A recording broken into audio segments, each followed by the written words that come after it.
Carte sur table. Carte sur table, prenez le rendez-vous sur Océan FM tous les dimanches à partir de 9h. Auditrices, auditeurs des radios Océan FM de Cotonou et Urban FM de Parakou, mais également amis téléspectateurs de Océan TV, la télévision web du groupe de presse Le Matinal. Bonjour et bienvenue à vous tous sur ces différents canaux de diffusion. Nous sommes aujourd'hui dimanche 16 juillet de l'année 2017. Voici votre émission sociopolitique Carte sur table. La jeunesse est le moteur du progrès d'un pays car c'est elle qui a la force et la passion nécessaires à réaliser les grandes œuvres. Un peu plus de 15 mois à la tête du Bénin, quelle est la politique du président Patrice Talon envers donc la jeunesse béninoise qui, lui, rêve d'une jeunesse républicaine intellectuelle utile à son pays. Carte sur table va se pencher bien sûr également dans cette émission sur la justice béninoise, les réformes entreprises par le garde des Sceaux, maître Joseph Ofifame Diaguenou, portent-elles leurs fruits? Élément de réponse dans cette émission. Invité de ce dimanche, M. Fiacre Godemain. Il est le président du mouvement Union des jeunes décideurs du Bénin, UJED Bénin. Il est également le secrétaire général adjoint du syndicat national du personnel de la justice, SYNAP Justice. Nous sommes ensemble jusqu'à 10h30. Vous aurez la possibilité d'intervenir dans cette émission aux alentours de 10h05. Installez-vous confortablement où que vous soyez et bienvenue à tous ceux qui viennent de nous rejoindre.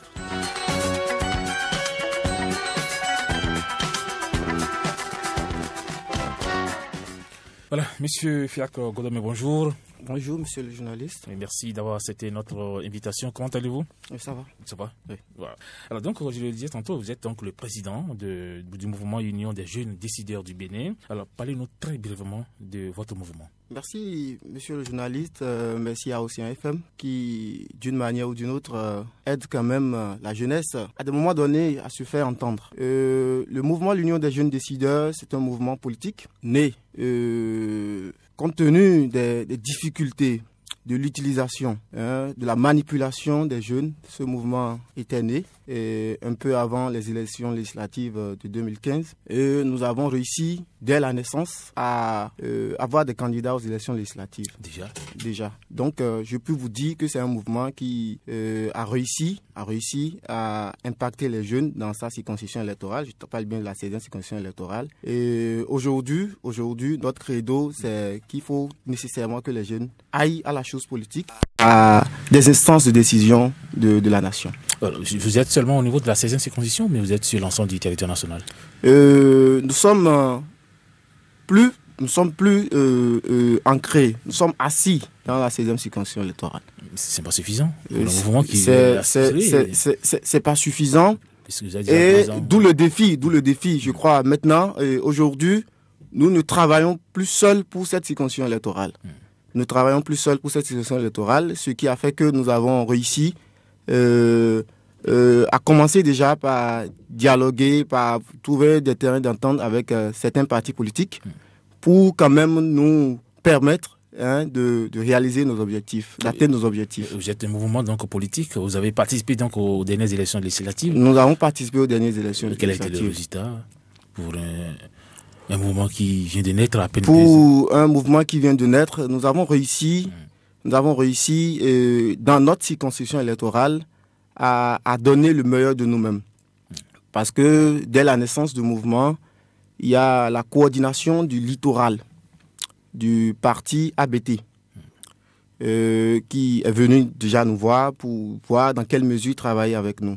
Et nous avons exigé, si vous voulez que nous travaillions avec vous, il va falloir obligatoirement que sur votre liste, vous positionnez les nôtres. Et je crois depuis là, il y a M. Amadou Liamidi, qui est un des nôtres, qui a été quand même d'une manière ou d'une autre positionné. Nous avons réussi également pour les élections locales et municipales. Nous avons réussi avec M. Bruno Moubadi. Et je peux vous dire qu'avec nos maigres moyens, on avait quand même pas mal de voix. Et pour cette fois-ci, nous avons réussi. Depuis ce temps à aujourd'hui, nous avons continué le combat. Et je crois qu'avec l'actualité politique actuelle du pays, je crois qu'il n'y a plus à fléchir. Il n'y a plus à réfléchir, il faut foncer droit parce que l'actualité politique actuelle nous donne raison à notre credo. Je crois il faut plus lâcher. Il faut aller jusqu'au bout. Vous avez donc titillé seulement pour l'instant les grands partis, ceux-là qui étaient déjà sur le terrain, c'est ça. Pour l'instant, on n'a pas encore un conseiller, on n'a pas encore un chef quartier, mais pour l'instant, c'est dire que vous êtes en train de travailler pour les prochaines élections. Nous sommes en train de travailler activement pour les prochaines élections parce que les jeunes doivent massivement se faire élire pour les élections législatives prochaines. C'est ça. Avec ce que nous observons à l'Assemblée nationale, ce que nous observons dans tout le pays, je crois qu'il y a lieu que les jeunes prennent leurs responsabilités. Tout à fait. Alors, je l'avais dit tantôt, au début de cette émission, le président Patrice Talon rêve d'une jeunesse républicaine, intellectuelle, utile donc, à son pays. Alors, qu'est-ce que vous faites concrètement au niveau de votre mouvement pour être utile à votre pays? Je peux vous dire que très tôt, dès l'arrivée du président Patrice Talon au pouvoir, nous sommes allés nous asseoir tranquillement pour observer un peu.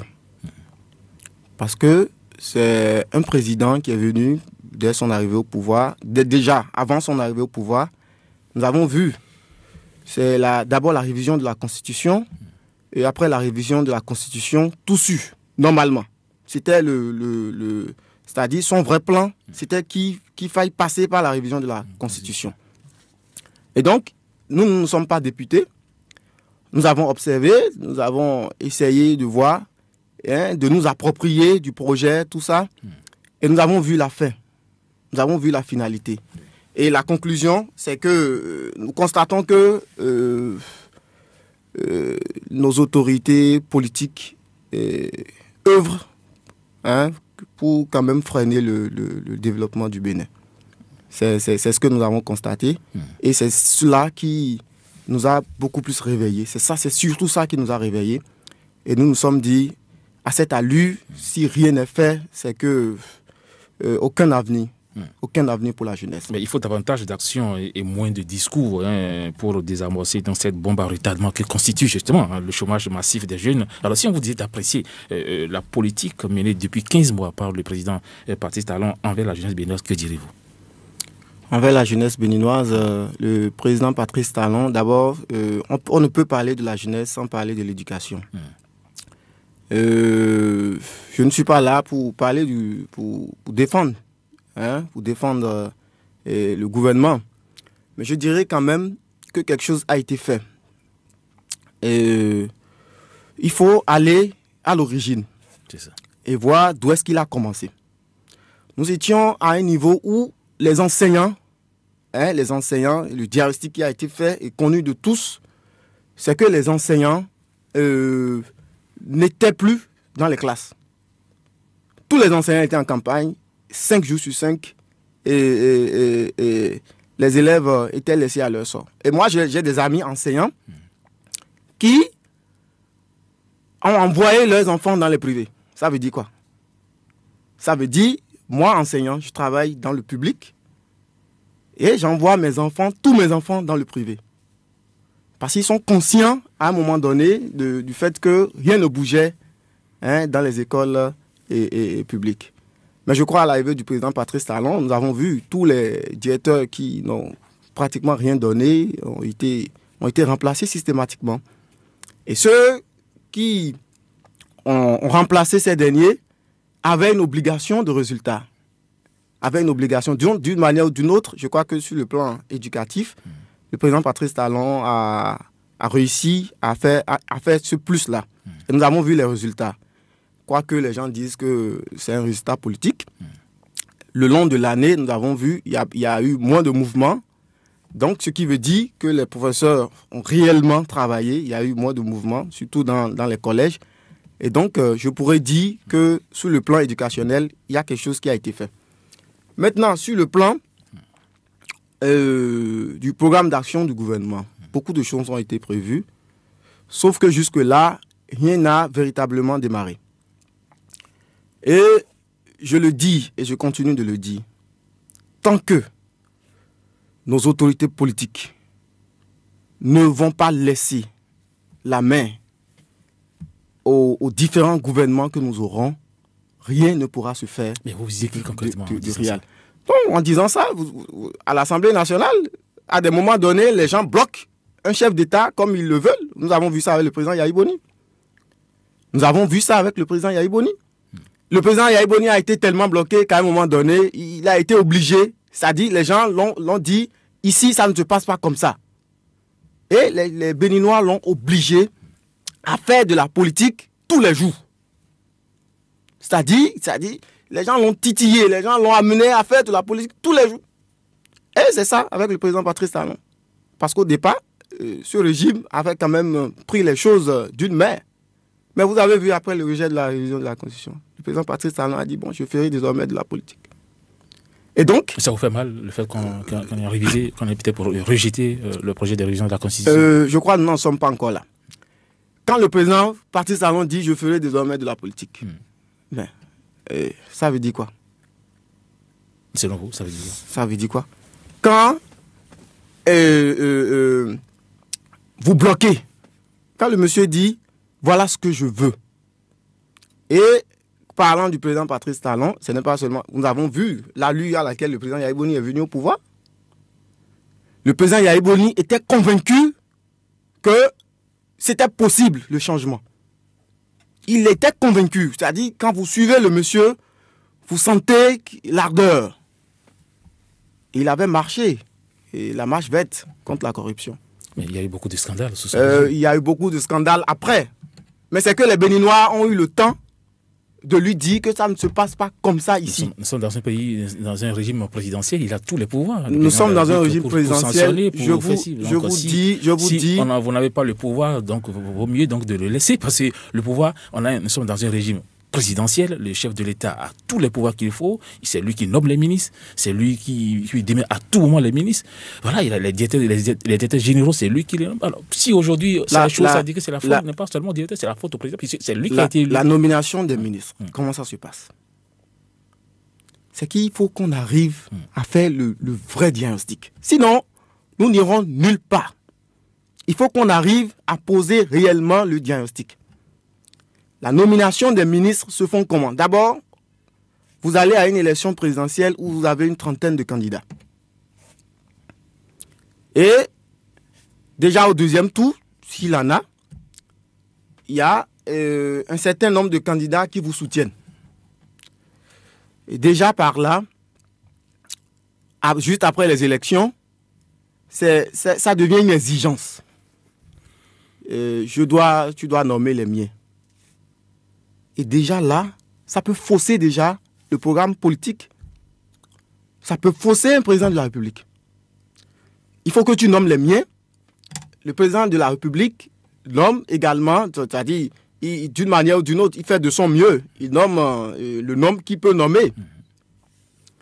Et vous constatez que ces derniers, dès lors que ces derniers, ceux qui l'ont proposé des ministres, ces derniers, dès lors que ces derniers, d'un moment ou à un autre, refusent de continuer avec ce gouvernement, le gouvernement commence par avoir des difficultés.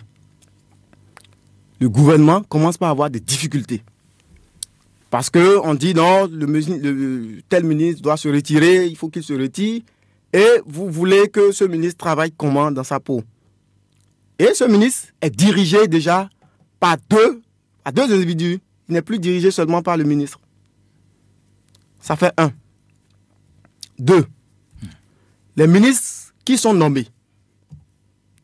Quand quelqu'un est nommé au Bénin, ministre, mais c'est un milliardaire qui est nommé. Il devient milliardaire.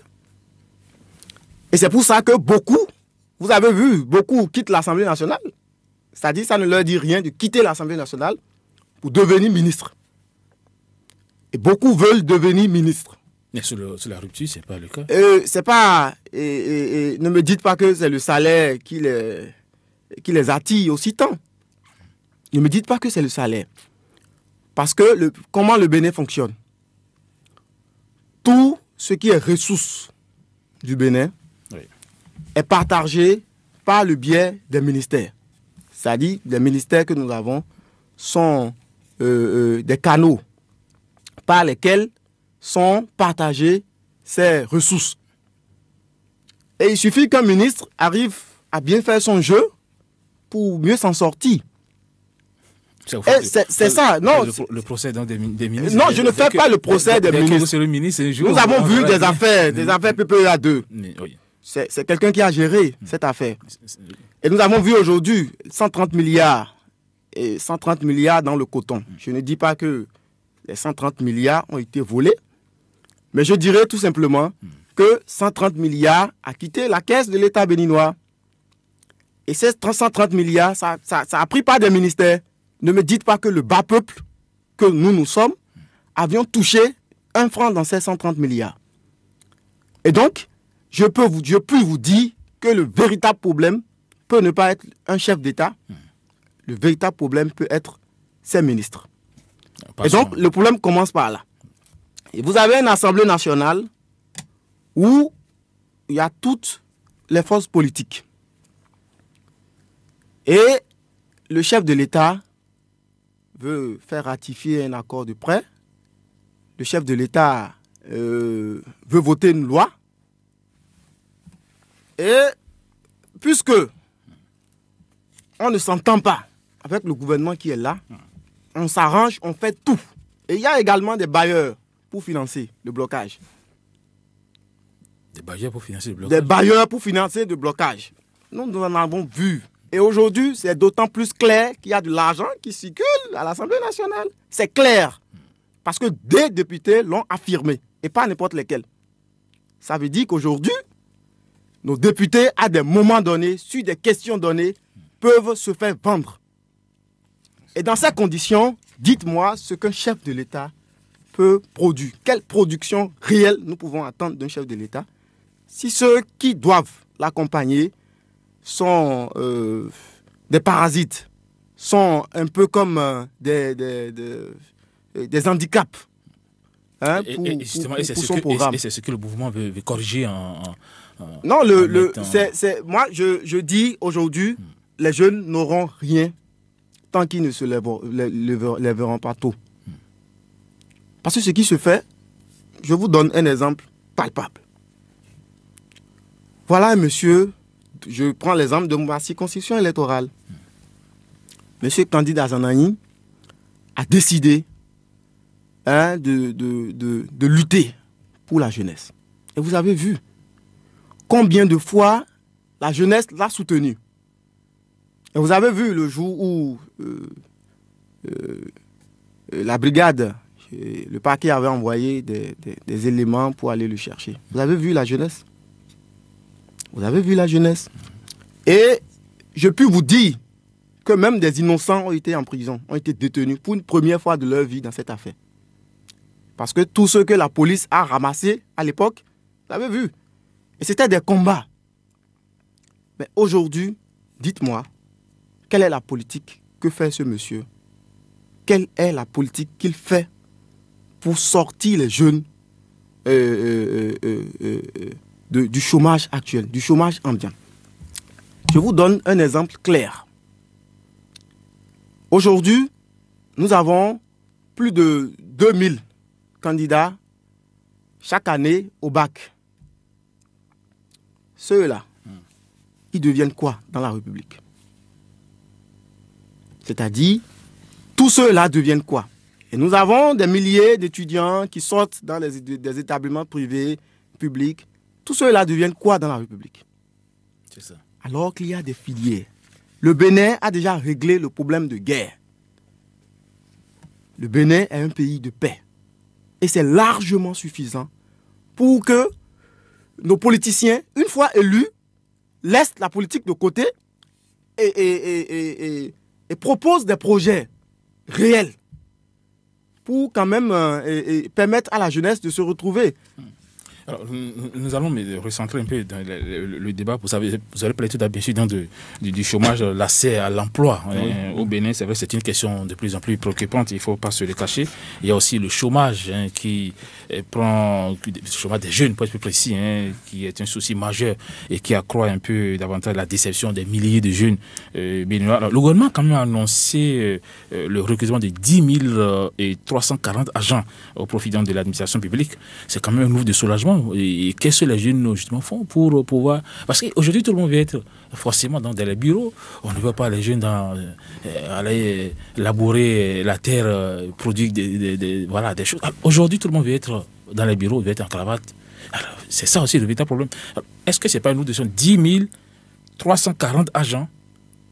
Il y aura combien de jeunes qui vont se positionner? C'est là aussi la grande question. Je vous donne un exemple. Pour le concours de recrutement au profit du ministère des Finances, 386 postes ont été prévus. Vous allez voir des milliers de jeunes. Allez déjà, faites un tour au niveau des recettes perception. Vous allez voir déjà ce qui attend. Et c'est dans tout le pays. C'est des milliers de jeunes qui vont se positionner. Et moi, je dis, la fonction publique ne peut pas accueillir tous les jeunes. Il y a des filières porteuses. Je prends l'exemple de l'informatique. Je commence par là. Aujourd'hui, nous avons la chance d'être à côté du Nigeria et nous avons vu les Togolais, les Burkinabés, les Nigériens. Beaucoup passent par le Bénin pour aller au Nigeria s'approvisionner en matériel informatique. Et je dis, au Bénin, nous avons des génies. Nous avons des génies capables, si l'État leur donne les moyens, capables de produire en termes informatiques. La production des cartes, par exemple. Ce n'est pas pour rien. Au bac 2017, nous avons eu 55% pour la série C. Vous voyez? Ce qui veut dire que nous avons suffisamment de techniciens, des gens aptes pour être formés, pour être techniciens. Et il suffit seulement qu'une politique nationale décide de faire venir des investisseurs dans ce domaine qui vont s'installer au Bénin, aider le Bénin à conceptionner des matériels informatiques. On peut même les envoyer, on peut identifier des jeunes aptes pour les envoyer à l'extérieur pour se faire former. Aujourd'hui, les accessoires de téléphone, il y a des accessoires d'ordinateurs et autres, il y a d'autres qui se fabriquent sur place au Nigeria aujourd'hui. C'est ça. Et même des ordinateurs. La dernière fois, j'ai vu un ordinateur HP made in Nigeria. Parce que les fabricants HP ont réussi à s'installer au Nigeria et font les montages sur place. Et donc, nous pouvons massivement, je crois, si le secteur de l'informatique arrivait effectivement à être développé, nous pouvons réussir à envoyer le maximum de jeunes dans ce domaine. Et ceux qui vont s'approvisionner, les consommateurs existent déjà. Ce n'est pas qu'on ira chercher des consommateurs. Ce n'est pas qu'on ira chercher des consommateurs. Des consommateurs existent déjà dans la sous-région qu'ils vont consommer. Ça fait 1. 2. Prenons le domaine agricole. Quelle est la politique nationale qui aide les jeunes, qui encourage les jeunes à aller à la terre aujourd'hui? Pendant que le Nigeria dit, je suis prêt à consommer tout ce que le Bénin produit. Et la dernière fois, j'ai suivi un documentaire où le Bénin exporte du manioc. Aujourd'hui, vous avez vu le prix du gari. C'est de ça qu'il s'agit. Le Bénin exporte aujourd'hui sérieusement le manioc. Et le manioc seul est toute une filière. Quand on nous dit que 130 milliards a été investi dans le coton, moi, c'est des choses, quand vous les entendez, vous sentez qu'il y a un problème qui se pose, un réel problème. Le manioc seul est une filière aujourd'hui. Le manioc seul est toute une filière. Et j'ai suivi dans le documentaire, le monsieur qui parlait a dit, c'est un Nigérien, il dit que malgré tout ce que le Bénin envoie et malgré tout ce qu'il produit sur place, qu'il n'arrive toujours pas à atteindre les objectifs. Ça veut dire quoi? Ça veut dire qu'il y a des filières agricoles dans lesquelles les jeunes pouvaient massivement y travailler s'il y a une politique nationale qui les aide. Parce qu'il faut effectivement une politique nationale. vous ne l'allez pas me dire de me lever tout de suite. J'ai eu mon bac et j'ai eu peut-être la chance d'aller à l'université.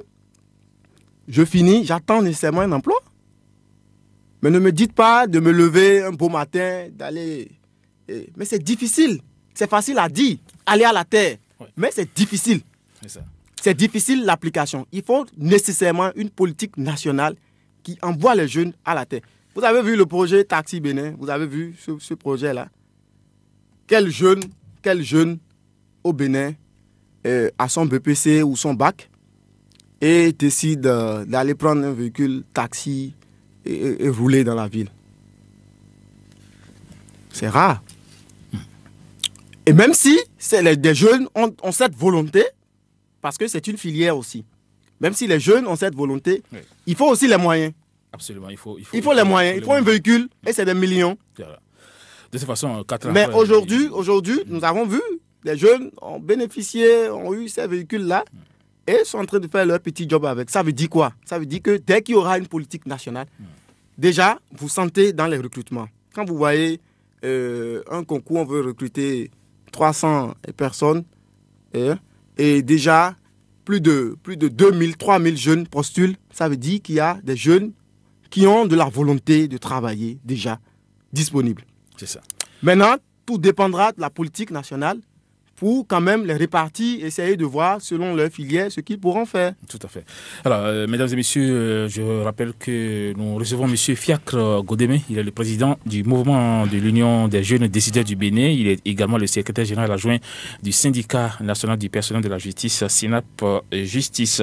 Et nous allons bien sûr consacrer cette émission bien sûr à la jeunesse, puisque vous êtes déjà dans ce studio. Alors, on va parler un peu bien sûr des partis politiques. Vous savez, le Bénin, la plupart des Béninois sont tous d'accord sur l'urgence de la réforme du système partisan du pays. Le président Patrice Talon, dans son discours d'investiture le 6 avril 2016, a souligné avec force que l'enracinement démocratique est largement tributaire bien sûr du système partisan. Alors cela va régler sans doute la question du nombre de partis politiques. Est-ce qu'aujourd'hui vous êtes pour qu'on aille à ce système partisan, M. Godémé? Mais ça a été rejeté. Non, mais ça a été rejeté. L'Assemblée nationale peut introduire quand même. Écoutez, il y a eu des députés qui ont dit que ça ne les arrangeait pas. Et vous, ça vous arrange? En tant que mouvement, puisque vous avez peut-être... Mais c'est le minimum qu'il faut pour le pays. Je ne sais pas si vous comprenez. Les gens, il y a des individus de 2-3 personnes qui créent un parti politique au Bénin. Et tous ceux-là veulent intervenir. Tous ceux-là veulent faire des conférences de presse. Tous ceux-là veulent soutenir quelqu'un. Et la conséquence, c'est quoi? C'est le blocage. Vous avez vu la santé du chef de l'État, ce que les gens en ont fait? Vous n'avez pas vu ce que les gens en ont fait? Les gens en ont fait un dossier politique. Les gens en ont fait un dossier politique. Pendant que tout le pays doit normalement être dans une tristesse. C'est quand même le président du Bénin.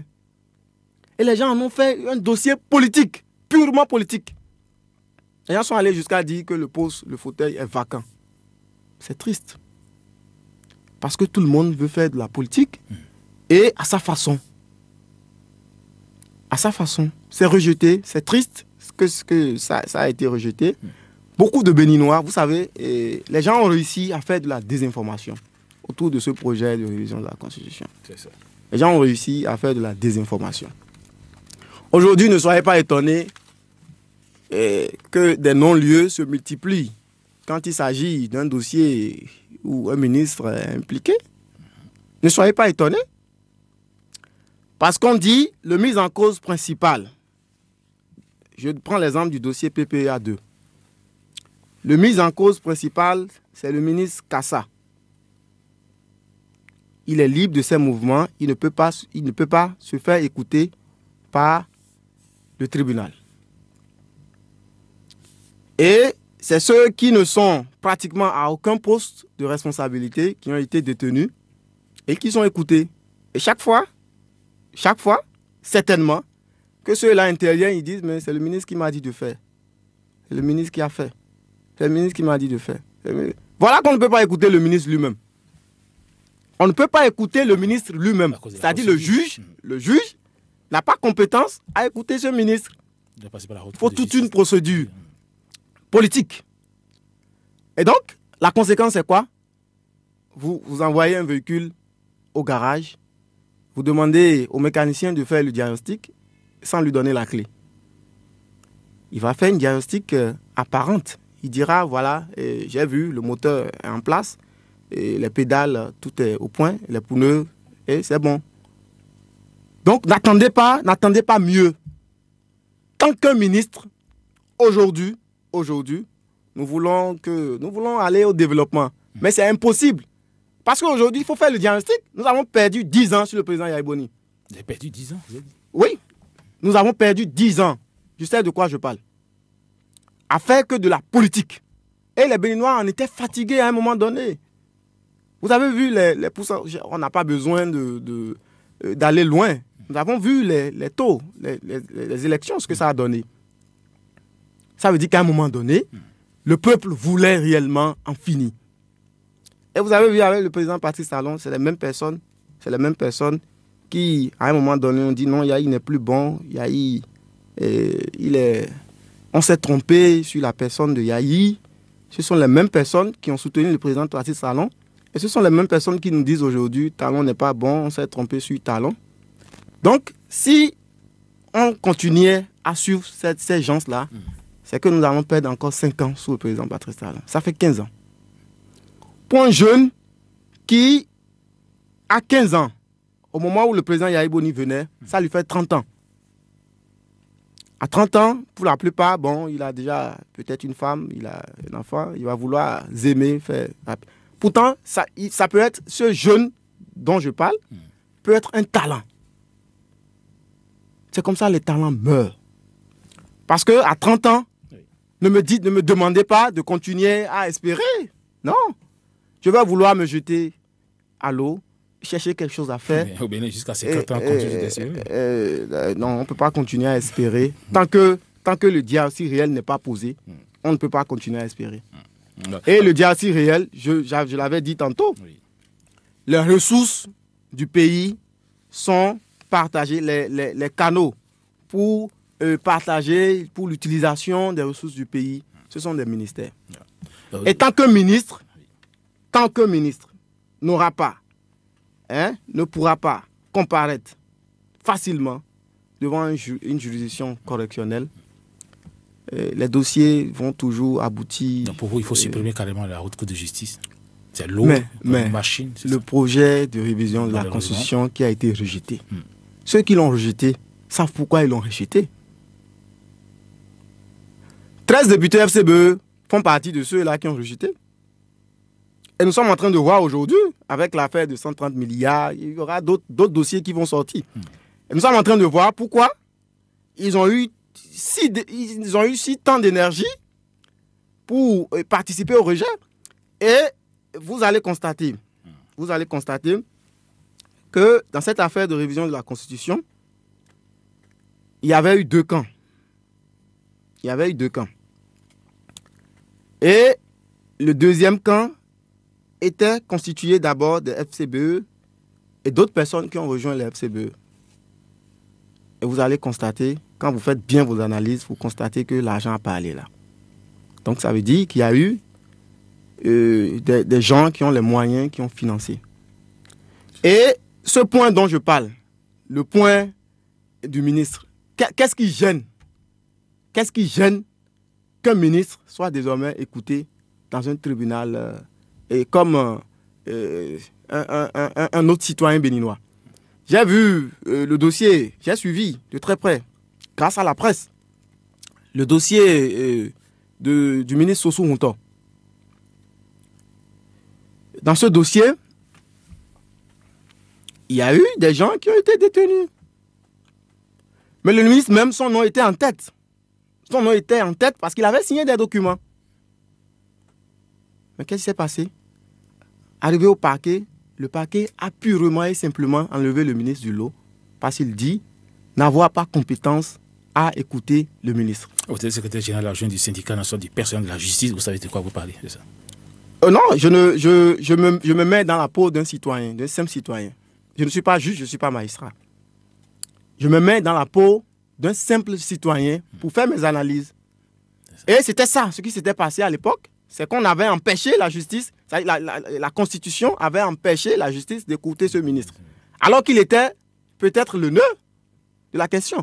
Et tant que notre Constitution va continuer comme ça, nous aurons des scandales et les ministres ne seront jamais écoutés et ça va continuer jusqu'à l'infini. Justement, le Conseil des ministres du mercredi 28 juin dernier a relevé de graves irrégularités dans la manipulation des fonds publics à la Sonapra et à l'ONASA. Vous avez évoqué ça tout à l'heure parce que pour ce qui est de la Sonapra, par exemple, on a annoncé une perte de 126 milliards de francs CFA. Alors, plusieurs cadres ont été cités. C'est une partie des audits qui viennent donc d'être publiés. Alors, les mises en cause manifestent leur sérénité et ne se reprochent absolument à rien. Alors, certains accusent le gouvernement de la rupture de vouloir faire une chasse aux sorciers. Est-ce que vous êtes d'accord, David? Écoutez, moi, ce qui m'intéresse, c'est les montants.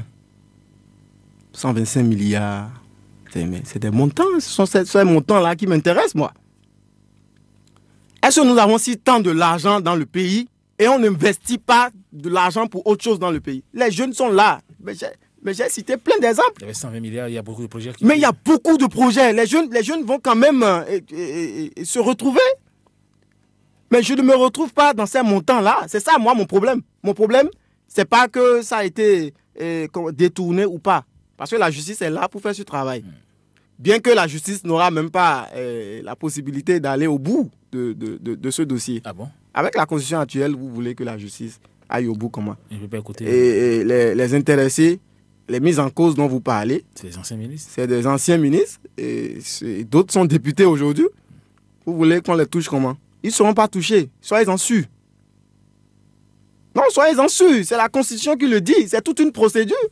Et les gens vont toujours continuer avec les moyens qu'ils ont, parce que certainement ils ont des moyens, les moyens politiques et financiers qu'ils ont.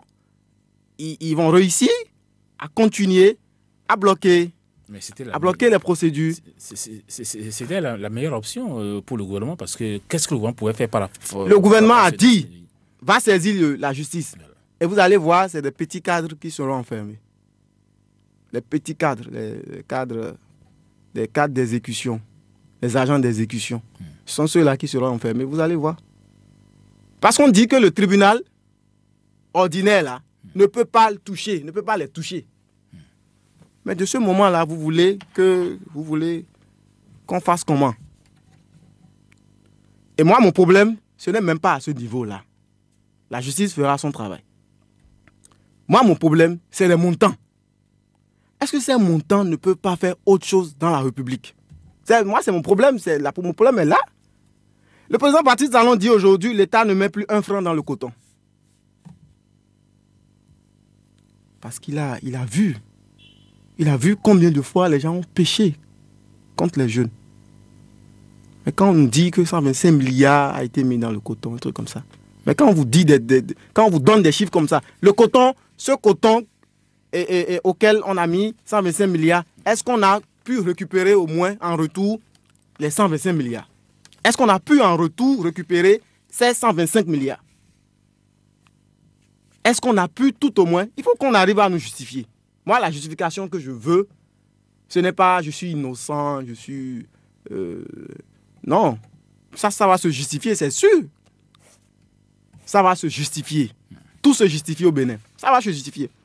Mais moi, mon problème, c'est qu'on arrive à nous dire, oui, effectivement, on a pris 125 milliards, on a investi, et le retour que nous avons eu, au moins, à défaut de réaliser de bénéfices, de réaliser de profits, nous avons pu tout au moins remis les 125 milliards à leur place. Si personne aujourd'hui, en tout cas si ces derniers n'arrivent pas à nous prouver cela, ça veut dire qu'il y a un problème. Alors, M. Fiacre Godebe, nous sommes tenus par le temps et nous allons rapidement aborder le second volet de cette émission. Vous êtes le secrétaire général adjoint du syndicat national du personnel de la justice. Dites-nous comment se porte aujourd'hui la maison justice? La maison justice, comme vous le savez, c'est une maison où c'est d'abord les magistrats. C'est d'abord les magistrats. C'est bien parce que c'est une maison tenue d'abord par les magistrats. Et le problème que nous avons actuellement, c'est que au niveau du reste des agents, nous constatons que le reste des agents n'est pas considéré. En tout cas, comme il le faut. Comme il le faut. Quand vous apprenez des chiffres, on vous dit qu'il y a une prime et que l'écart, je préfère ne pas en parler ici. Donc, je crois que la maison justice, c'est une maison qui fonctionne avec plusieurs cadres à la fois. Et un cadre ne peut pas travailler sans l'autre aujourd'hui. Avec la modernisation du système judiciaire béninois, parce qu'avant, on travaillait avec des registres. Mais aujourd'hui, c'est avec des ordinateurs que tout se fait.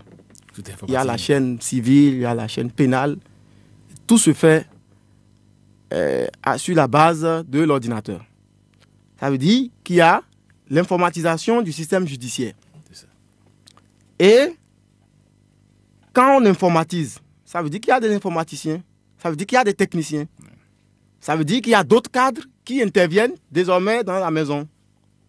Et ces cadres ne sont pas reconnus. C'est-à-dire que c'est des gens qui sont là, qui travaillent d'abord avec les moyens de bord, qui n'ont pas véritablement de moyens, mais qui ne sont pas considérés. Nous avons réussi, j'avoue, il faut que je l'avoue, le ministre Diogbenou écoute. C'est au début de sa fonction que ceux qui l'ont entouré à l'époque ont voulu le détourner. Mais très tôt, il a compris qu'il faut écouter les syndicalistes. C'est ça. Il a compris qu'à des moments donnés, il y a des situations qu'il ne connaît pas et dont les syndicalistes l'informent. Et très tôt, quand il a compris, dès lors qu'il a compris, chaque fois qu'on lui écrit, qu'un syndicaliste, en tout cas qu'un syndicat écrit au ministre Diogbenou, j'ai constaté qu'il reçoit. Il écoute et tant que le problème que vous posez est légitime, il fait quand même de son mieux pour trouver une solution. C'est ça. Mais il ne faut pas se limiter à l'écoute. Il ne faut pas se limiter à l'écoute. Il faut poser des actes. Ouais. Aujourd'hui, avec le gouvernement du président Patrice Talon, a promis, déjà dans les campagnes, il a dit qu'il va changer. Ça dit, il va comment dirais-je, il va changer la justice. C'est-à-dire les vraies réformes, sur lesquelles le président Patrice Talon a voulu travailler, c'est la justice. Et c'est vrai, tant que la justice d'un pays tient debout, même si tout était gâté, tout peut revenir. Mais quand la justice d'un pays, allez dans les pays où il y a du désordre, c'est vrai, la justice ne tient pas. C'est ça. Et aujourd'hui, je crois qu'avec le président Patrice Talon, si le ministre Diogbenou nous le permettait, c'est un gouvernement qui va beaucoup aider la justice, le secteur de la justice. C'est ça. Qui va beaucoup aider le secteur de la justice. Oui, c'est vrai que le garde des Sceaux, maître Joseph Fifabien Diogbenou, a récemment évoqué, M. Fiacre Godemain, les nombreux problèmes qui se posent à la maison justice. À sa prise de fonction le 7 avril 2016, il a fait un état des lieux des plus désastreux. Oui. 250 magistrats, 41 huissiers, une quarantaine de notaires et 250 avocats pour une population de près de 10 millions d'habitants. Est-ce que c'est pas peu pour faire fonctionner la gestion de la justice? Oui, c'est parce que les gouvernements sont passés et n'ont pas vu leur priorité dans la justice. C'est ça. Quand on vous dit 125 milliards dans le coton. Mais vous imaginez combien aujourd'hui la justice béninoise a besoin de combien aujourd'hui pour bien fonctionner? La justice béninoise a besoin de combien aujourd'hui pour bien fonctionner? Et ce n'est pas seulement au niveau des magistrats, c'est partout. Nous avons constaté, il y a des juridictions où le personnel, le personnel d'appui manque sérieusement. le personnel d'appui manque sérieusement. Et ça, aujourd'hui, je crois, toutes les autorités du ministère de la Justice le savent. Ils le savent. Et donc, c'est pour vous dire quoi? C'est pour vous dire que c'est à tous les niveaux. À tous les niveaux, il y a manque de personnel dans ce ministère-là. Il y a manque de personnel à tous les niveaux. Et il y a la création des juridictions de commerce.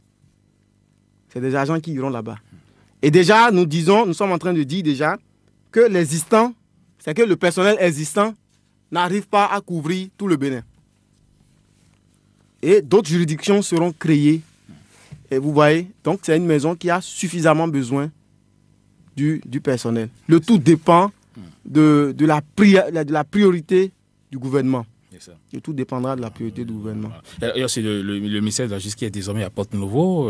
Alors, qu'en pensez-vous? Et dites-nous si c'est franchement une réalité, parce qu'on a encore l'impression que c'est pas encore totalement... C'est courant octobre. Oui. Courant octobre 2016 oui. que nous avons vu sur les réseaux sociaux, en tout cas des journalistes, publier que le ministère de la Justice sera délocalisé à Porte-Nouveau. Et très tôt, oui. Les syndicalistes que nous sommes, nous avons écrit au garde des Sceaux, nous avons, en tout cas, nous avons dit à l'époque que ça ne pouvait se faire dans la précipitation. On ne peut pas envoyer des gens en pleine année scolaire, on ne peut pas envoyer des gens déplacer les pères de famille que nous sommes à Porte-Nouveau. Et c'est notre première exigence. La deuxième exigence, nous avons dit qu'il faut obligatoirement des mesures d'accompagnement. Parce que nous avons vu le ministère de l'enseignement primaire. Ils sont à Porte-Nouveau. Nous avons vu, ils sont accompagnés. Nous avons vu la Cour suprême, ils sont à Porte-Nouveau, ils sont accompagnés. Et donc, si aujourd'hui le gouvernement décide, c'est une décision politique, c'est une bonne décision sur le plan politique, mais il faut voir également le plan social. C'était nos deux exigences à l'époque. J'avoue que la première exigence a été satisfaite dans la mesure où ce n'est plus une délocalisation dans la précipitation. Parce que c'est pas plus tard que la semaine passée ou la semaine surpassée que le ministre Diogbenou, c'est-à-dire nous sommes en vacances. Le ministre Diogbenou a pris une note de service pour demander à ce que 3 directions du ministère de la Justice rejoignent Porte-Nouveau. C'est ça. Et vu qu'ils ont laissé le temps au personnel, le temps de se retrouver, tout ça, avant de parler de la délocalisation, je peux dire que la première exigence est satisfaite. Mais la deuxième exigence, le moyen, les mesures d'accompagnement, je crois que c'est sur ce point surtout. Et je suis sûr que si cette note a été prise, c'est que le ministre a déjà pris des dispositions. Le ministre a déjà pris des dispositions. Je peux vous donner des exemples. Les gens quittent à Kassato pour se rendre au boulot à Cotonou. Déjà. Et si tant est que vous avez besoin de ceux-là à Porte-Nouveau, c'est qu'ils doivent désormais quitter à Kassato, venir à Cotonou, prendre par Cotonou, aller à Porte-Nouveau. C'est ça. Et du coup, même si vous demandez, non, il faut qu'il parte, c'est pas tout, besoin sera, il n'y a pas de souci. Il viendra. Mais n'attendez pas de lui, n'attendez pas de cet argent-là une meilleure production. Il ne sera pas productif. Ouais. Donc, il faut des mesures d'accompagnement, il faut des dispositions pour que ces derniers puissent, d'une manière ou d'une autre, se retrouver. Et il y a aussi également un autre problème que les collègues sont en train de poser. Est-ce que cette délocalisation, dans cette délocalisation, les membres du cabinet du ministre vont tous rejoindre Porte-Nouveau? Parce que pour la signature d'un parapheur, la signature, les paraphes et autres, c'est qu'il faut désormais, c'est-à-dire si on arrivait effectivement à délocaliser, c'est qu'il faut désormais chaque fois quitter Porte-Nouveau, venir à Cotonou, prendre les paraphes et les signatures. Je crois que ça sera ça sera lourd Ouais. pour l'administration judiciaire. C'est ça. Donc, je crois que la meilleure des choses à faire, en tout cas, je suis sûr que certainement que le ministre a pris déjà des dispositions. S'il ne l'a pas fait, il va falloir qu'il nous reçoive très tôt pour qu'on lui fasse des propositions. Mais si nous constatons que sans mesure d'accompagnement, on force la main au personnel, je crois que là, vous allez bientôt constater une nouvelle crise au ministère de la Justice. C'est que si rien n'est fait et que de façon brute comme ça, on dit allez à Porto-Novo, soyez-en sûrs, il y aura une crise sociale. Voilà, c'est une crise sociale. Il est 10h dans les studios de la radio des défis. Nous émettons depuis Cotonou. Il est également 10h à Parakou en synchronisation avec IBN FM donc de Parakou. Nous allons aborder juste 3 sujets avant donc d'ouvrir l'antenne aux auditeurs. D'abord, le taux de réussite du bac, vous savez, est en hausse. Et en hausse, il y a avec un peu plus de 41% d'admis. L'édition 2017 du bac a été meilleure que la précédente. Vous savez les raisons? Non, j'ai évoqué tantôt l'une des raisons. À savoir que... Quand aujourd'hui, le professeur... D'abord, est-ce que vous savez qu'il y a eu des recrutements dans l'enseignement secondaire? Il y a eu des recrutements. Tout à fait. Oui. Il y a des recrutements. Et ce que nous avons constaté, il y a des écoles privées qui ont perdu beaucoup d'enseignants. J'en connais. Des écoles, je ne veux pas citer de nom ici, des écoles privées de référence au Bénin qui ont perdu des enseignants. Parce que ces enseignants aptes ont participé à ce concours. C'est ça l'avantage des concours de recrutement transparents. Quand un concours de recrutement est transparent, vous êtes sûr d'avoir de bons cadres. Et quand le recrutement avait été fait, j'ai vu un responsable d'une école privée qui a dit « Mais moi, j'ai perdu presque tous mes enseignants. » Je dis « Oui, c'est parce qu'ils sont bons. Et ils iront maintenant servir l'État. » Ça fait un. De deux, il y a eu moins de politique. Les marches ont diminué. Les marches, il y a des départements dans lesquels c'est des enseignants surtout qui organisent les marches. Ce sont eux qui sont les directeurs de campagne et autres. Donc, je crois que les enseignants sont beaucoup plus restés dans leur classe. Et cela a d'une manière ou d'une autre aidé l'école béninoise. Il y a certains qui évoquent que c'est politique, c'est ci, c'est ça. Pourquoi on veut tout politiser dans ce pays, c'est ça? Non, c'est qu'on a tout politisé. Mais moi, l'indice que j'ai et qui me rassure, qui me conforte dans ma position, c'est qu'il y a eu non seulement des recrutements, des cadres, de bons cadres dans l'enseignement secondaire, mais également les enseignants sont restés dans leur classe. Et je peux dire que ces deux éléments ont milité en faveur des élèves. Des élèves qui ont pris conscience des échecs, de l'échec massif de l'année passée. Tout à fait. Beaucoup ne se sont pas laissés faire, ils se sont donnés et le résultat est là. Mais il faut que l'État utilise ces résultats. On ne doit pas continuer à laisser ces génies en l'air. C'est des gens qu'il faut exploiter. C'est des gens qu'il faut exploiter. Je le dis, le tout dépendra de l'orientation que nous allons leur donner. C'est qu'en 5%, au bac série C. Tous ceux-là vont certainement, en tout cas la majorité, ils iront s'inscrire au MP pour aller faire les mathématiques sur le campus. Beaucoup vont échouer déjà en première année et seront totalement désorientés. Et d'autres vont réussir à finir. Mais quand ils finissent les mathématiques, c'est pour devenir professeur vacataire de mathématiques. On ne peut pas continuer à utiliser des génies comme ça. Il faut trouver des solutions. Il faut trouver des secteurs dans lesquels nous allons orienter ces derniers pour qu'ils puissent aider le pays. Il y a également ce débat sur le franc CFA qui, vous le savez, fait beaucoup de bruit depuis quelques temps. Et le débat sur le franc CFA, il y a le président français Emmanuel Macron qui a choisi le moment un sommet pour pouvoir dire certaines des vérités donc, aux Africains. Il dit ici, on ne se sent pas heureux dans la zone franc, eh bien on la quitte et on crée sa propre monnaie comme l'ont fait la Mauritanie et le Madagascar. Alors, selon vous, est-ce qu'il a raison de le dire ici? Non, certainement qu'il a ses raisons. Il a ses raisons. Aujourd'hui, créer une monnaie, c'est qu'il faut avoir les ressources qu'il faut Hein, ça dit, comme le dit certains, Agbon, Ronaldo Agbon, quoi. Ça dit, il faut avoir les ressources qu'il faut, hein, pour aller à la création d'une monnaie. Sinon, vous allez tout de suite avoir des problèmes.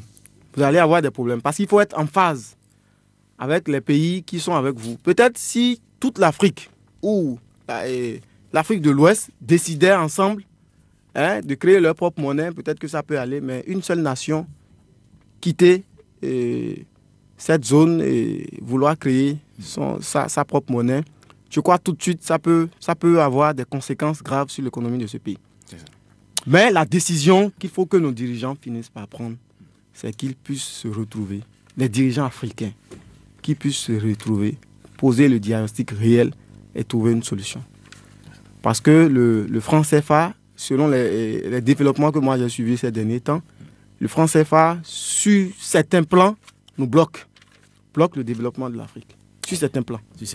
Hein, mais c'est une décision collective qui doit être prise. Ce n'est pas une décision, comme le dit le président, qui est aussi un homme politique. Le président Macron est un homme politique. Et il sait, dès que certains pays vont se soulever pour dire non, nous quittons la zone, il sait qu'il va réussir à continuer à garder certains pays avec lui. Ce qui peut créer un déséquilibre économique en Afrique. Donc, il va falloir que tous les chefs d'État se réunissent pour quand même décider du sort, hein, de cette monnaie. Voilà. Alors, la dernière question avant d'ouvrir donc l'antenne aux auditeurs. Vous savez, cette semaine, Madame Doris Leuthard, la présidente de la Confédération suisse, donc était à Cotonou. Alors, un accord de coopération relatif au programme d'appui à la gouvernance locale et décentralisation phase 3, eh bien, a été signé donc au palais de la présidente de la République pour un montant de près de 47 milliards de francs CFA. Alors, on a vu le président Patrice Talon très en forme, avec à part des sénateurs, et c'est à couper court quand même à toutes les critiques, tous ceux-là qui vendaient cher. J'avoue que bon nombre de Béninois étaient heureux de voir leur président à la télé, très en forme.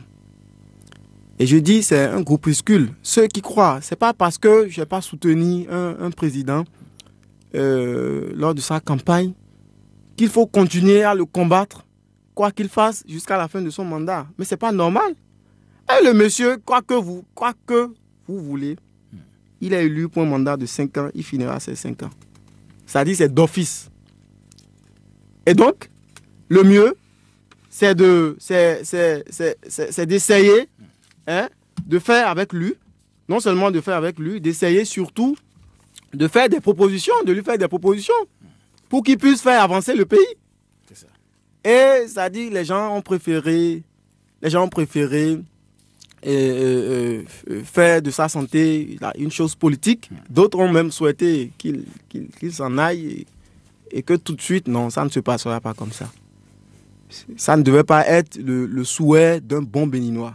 Un Béninois qui aime son pays ne doit pas avoir ce souhait-là. Vous voyez? Et vous allez constater, bon nombre de Béninois. Moi, j'ai vu. Vous n'avez pas besoin de questionner les Béninois. Il suffit seulement de les regarder, de regarder les réactions des uns et des autres. Le lendemain de l'apparition du président Patrice Talon à la télé, mais j'ai vu des gens, beaucoup étaient fiers. Beaucoup étaient fiers et étaient contents. Il y avait une joie. En tout cas, moi, je me suis dit oui, voilà, il est revenu très en forme et il faut qu'il travaille pour le pays. Alors, je ne sais pas si on peut déjà commencer à prendre les auditeurs en ligne. Roch Boutouredo qui a su donc, la technique de cette émission. Si nous en prenons quelques auditeurs, hein, certainement qu'ils ont des préoccupations. Cela ne gêne pas. Cela ne gêne pas. Vous avez parlé de... Je sens qu'il y a déjà un auditeur. Oui, bonjour. Oui, auditeur en ligne, bonjour. Oui, bonjour. Oui. C'est M. Nyorsou Sébastien. Monsieur Sébastien Nyorsou, fidèle au poste. Hein. Si je ne vous écoute pas à ce moment-là, je ne fais plus rien. D'accord, merci. Personne ne me dérange au moment de l'émission de l'océan. N'est-ce pas? Merci pour votre fidélité. Hein, ok. Merci. Allez-y pour votre préoccupation. Je salue votre invité. Oui. Parce que c'est un jeune, j'espère qu'il a bien parlé du pays. Il a fait le tour. Oui. Mais moi, je vais lui demander, qu'en parlant du rejet de la Constitution, le président Patrice Talon, et quand il voulait être candidat, il avait fait des diagnostics de ce pays. Et il sait bien que la fonction présidentielle est aussi après tout politique. Et si ça lui a échappé, qu'il n'a pas pris tous les contours avant de mettre cette révision sur le tapis. C'est ça. Parce qu'en temps, on l'accusait aussi qu'il était le télécommande à Paris. Et la télécommande plutôt à Paris. Et c'est la télécommande qui guidait tout le monde au Bénin ici. Donc ça veut dire qu'il est bien aguerri en politique. Donc il sait ce qui se passe. Pourquoi il ne peut plus être étonné de tout ce qui se passe aujourd'hui. C'est un homme averti. Ma deuxième question, c'est concernant M. Sébastien Adjavon. Est-ce que le pays va toujours rester comme ça? Parce que vous savez, c'est un allié politique de Patrice Talon. Lui aussi, il a fait militaire. Mais après l'affaire à cocaïne, que la justice a tranché pour quelque part, et c'est après ça qu'on fait son pacte à conteneur, qu'on fait sa société de transit, etc., etc.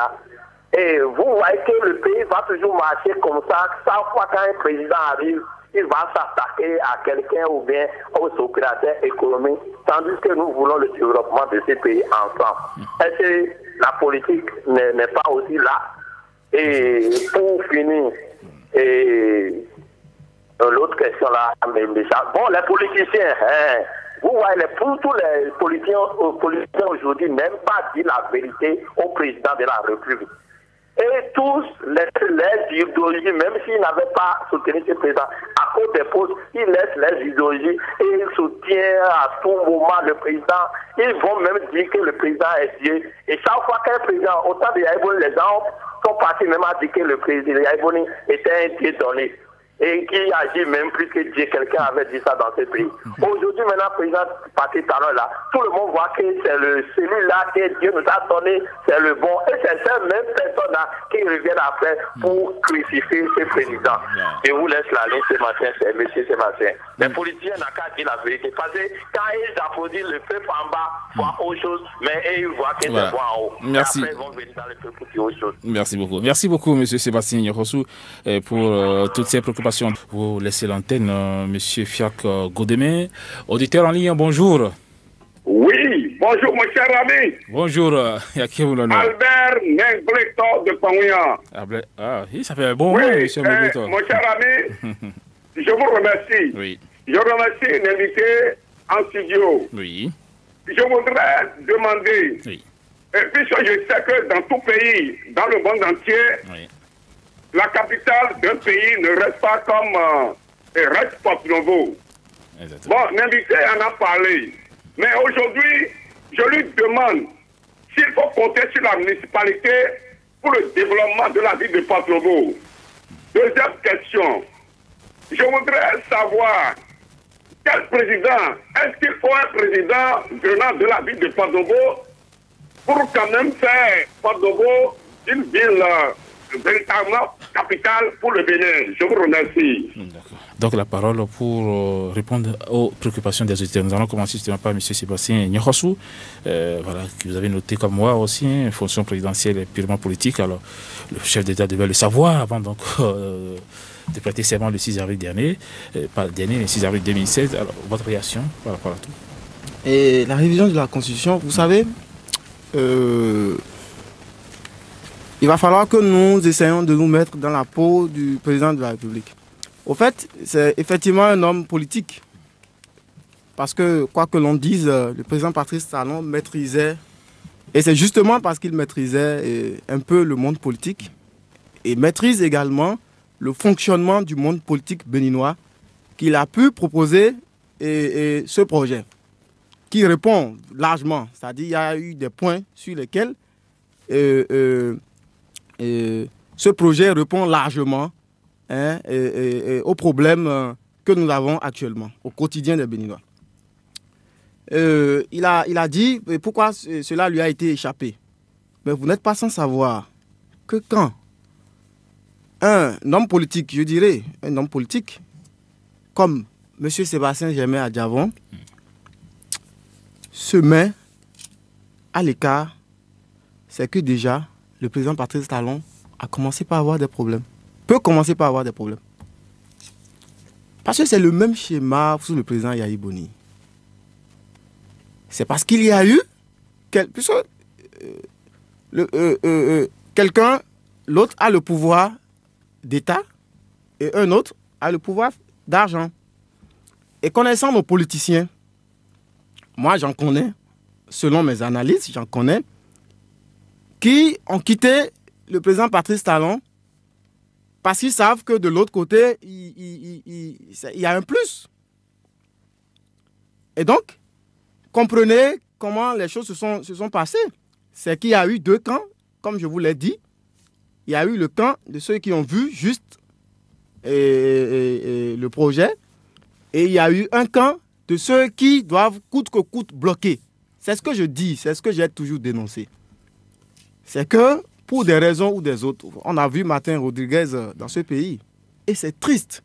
Quand vous voyez des images, vous pleurez, vous coulez des larmes. Si vous aimez effectivement le pays, vous coulez des larmes à fond. Monsieur Martin Rodriguez, dans ce pays, a fait une conférence de presse, a créé un parti d'opposition, tout simplement parce qu'il voyait déjà un président Patrice Talon qui va bloquer ses intérêts. C'est ça. Et jusqu'à aujourd'hui, son parti d'opposition là est où? Dites-moi, c'est où ce parti? Et lui-même, opposant, il est où? Nous l'avons vu tout souriant, et, en tout cas, satisfait, après sa rencontre avec le chef de l'État. Et donc, ce qui s'est passé, c'est qu'il y a eu des gens, des hommes politiques dans le pays qui n'ont pas réussi à canaliser, qui n'ont pas réussi à concilier les deux hommes. Ils ne l'ont même pas fait, ils ne l'ont même pas essayé, parce que ça ne les arrangeait même pas. Ça ne les arrangeait pas. Et je vais vous dire, si aujourd'hui nous avons le président Nicéphore Dieudonné Soglo en vie, nous avons Albert Thévo Edjere en vie, nous avons le président Yahi Boni qui est un ancien président qui est là. Oui. Si tous ceux-là n'ont pas réussi, n'ont même pas tenté de concilier ces deux hommes, il y a problème. Et nous avons vu.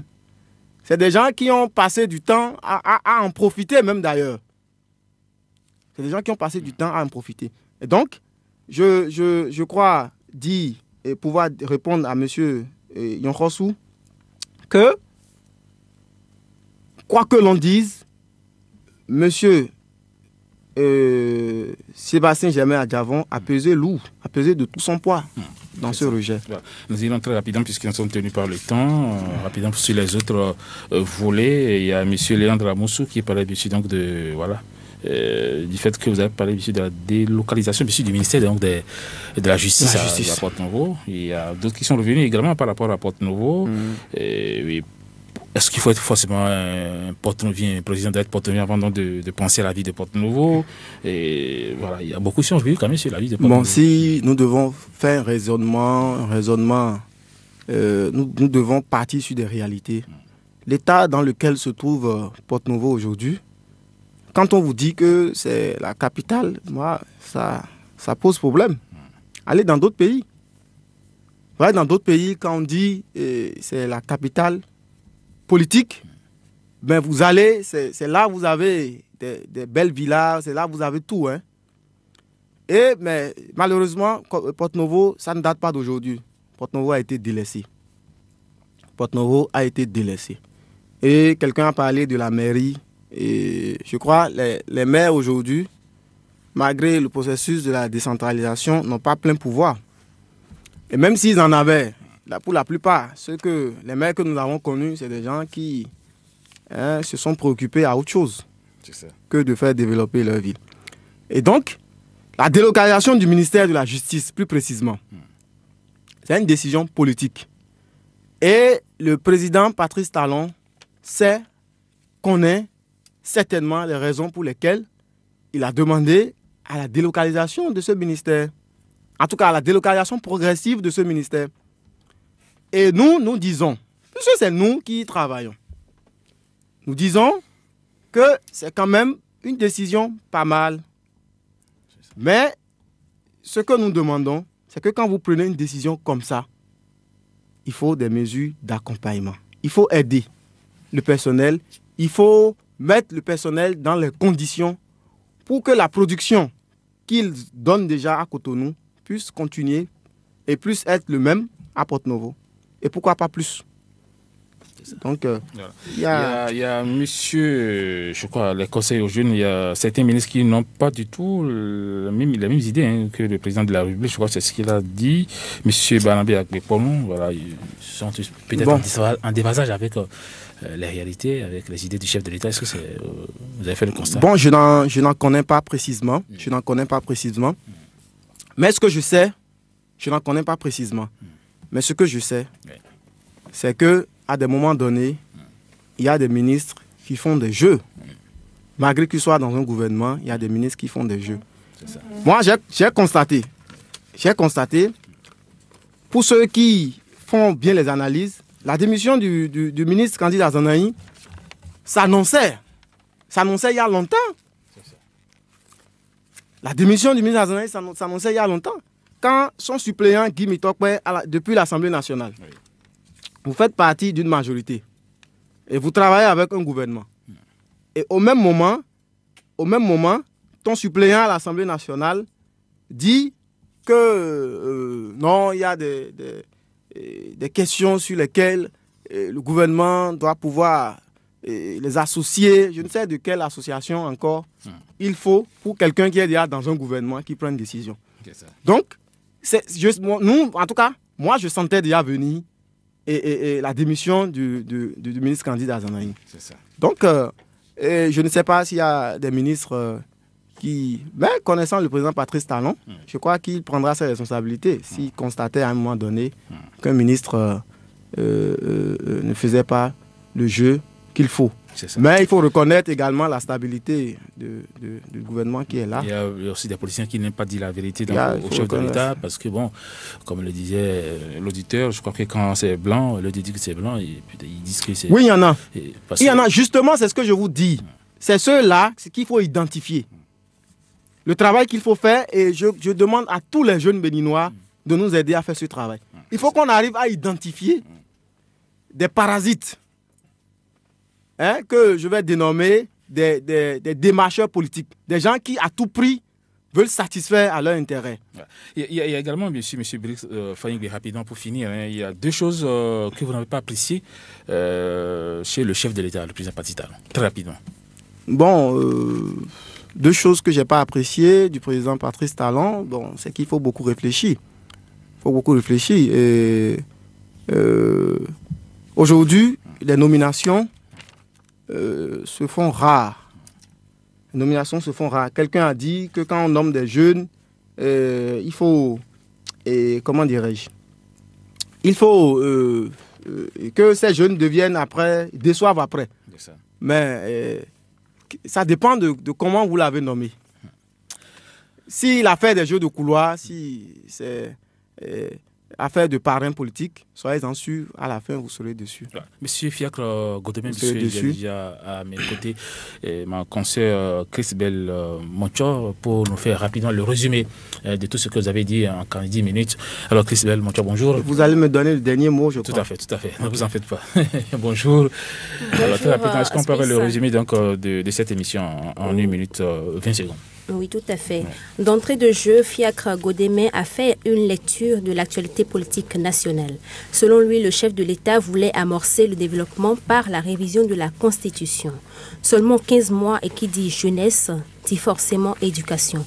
Dans ce domaine, le gouvernement du président Patrice Talon a posé les bases en témoignant les différents résultats observés. Le président du mouvement Union des jeunes décideurs du Bénin poursuit et souligne toujours dans le rang de la jeunesse que l'État ne peut recruter tous les étudiants qui sortent chaque année de nos universités. Il a pu citer à titre illustratif 2 filières porteuses, à savoir l'informatique et l'agriculture. Ce dernier demande au gouvernement d'accompagner certains jeunes habilités en faisant venir des formateurs ou envoyer certains à l'extérieur pour se faire former. Le but ici, c'est de permettre aux miens de fabriquer des matériels informatiques sur place. Il renchérit également que le manioc à lui seul constitue une filière porteuse. Très exportée dernièrement, mais n'arrive toujours pas à couvrir toute la demande. Cela constitue une opportunité à saisir pour l'agriculture béninoise. Pour en venir au syndicat national du personnel de la justice, dont il est le secrétaire général adjoint, M. Godeme a tenu à préciser que le ministre Joseph Fifa-Menjok-Benou écoute les syndicalistes et par ce biais, il est informé de certaines situations. Il affirme d'autre part que tout ne suffit pas d'écouter, il faut poser des actes visant à corriger les maux qui minent la justice de notre pays. Merci Christelle Moncho pour votre résumé. On va vous retrouver donc dimanche prochain. Oui, exactement. Alors voilà, M. Fiacre Godeme, vous avez 30 secondes pour votre mot de la fin.